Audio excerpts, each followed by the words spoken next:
Uhleleleni ungangeni kule channel yethu ephethe indaba eshisayo lapha nawe ingane zakwethu uMkhanyakude TV. Ngibingelele kuphi nakuphi la kufinyelela khona le channel yethu eyunqa phambili. Inkulu indaba lapha nawe ingane zakwethu ithinta uNomzane Jacob Zuma. Inkantolo enkulu yokudlulisa kwamacala iveza ukuthi bekungekho emthethweni ukudedelwa kwalo wayengumongameli wakuleli uJacob Zuma ukuthi aphume ngaphandle ngoshwele.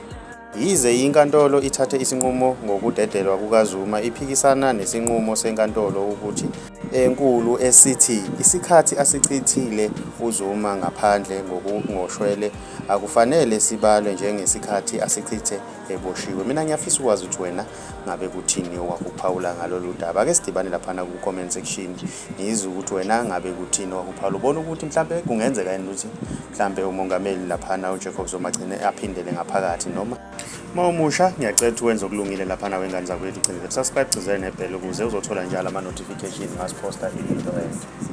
Abadala ngalanda imbuzi ngayishaba ngakhaya notshwala besintu bheka nalo nokhamba indlela zami